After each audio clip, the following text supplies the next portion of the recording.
It's a story about a man who has a fight with a circus bear. And the bear reads his mind and always forestalls any attack that he makes on it. There's absolutely nothing he can do to get past the bear. And so, in the same way, you might imagine a guru who is a mind reader, and he always knows if you decide before you act. And if you do, you see, the devil will catch you.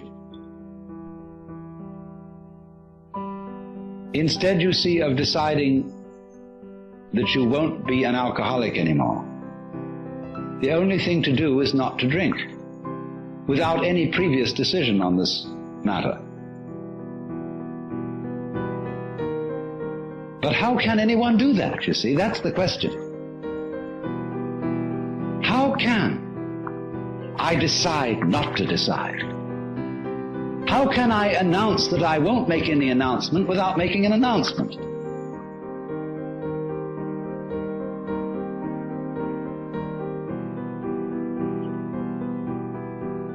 You see, there is no way out of that bind. Try as you may, you go on and on and on, trying, as Herigel did, to release the bowstring without thinking first to release it. But then, strangely enough, one day the thing happened. He did it. And this is involved in our learning of almost all techniques, that we work and work to achieve that final point of perfection. And it doesn't come, and then one day it happens. Now, what is the reason for that?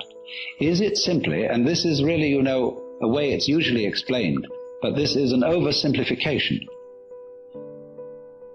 It is not that we have practiced it so often that it suddenly becomes perfect.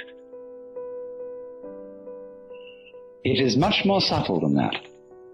What happens is that we've practiced so often that we find out we can't do it.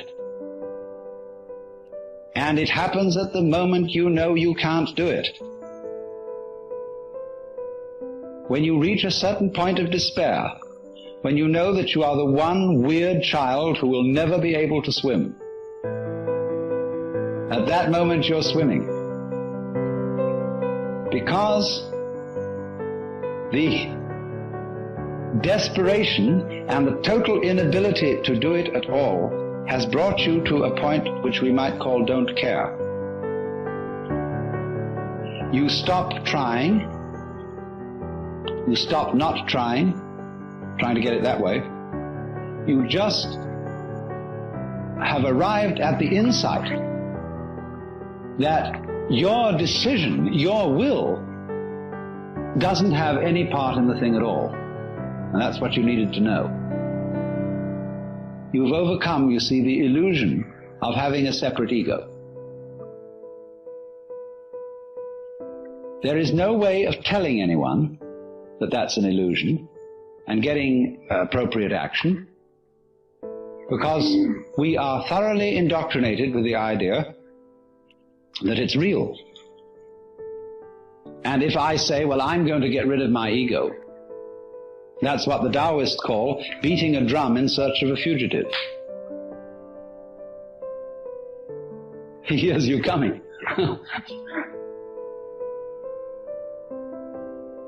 So the ego, that is to say, the illusion of having a separate will and a separate I center that can be an effective agent, that cannot be overcome by a decision which seems to be centered in the ego. You might as well put out fire with fire. It can come only when an attempt to act from the ego center has been revealed to be completely futile. Then the thing happens. because you've really discovered that it was, after all, an illusion.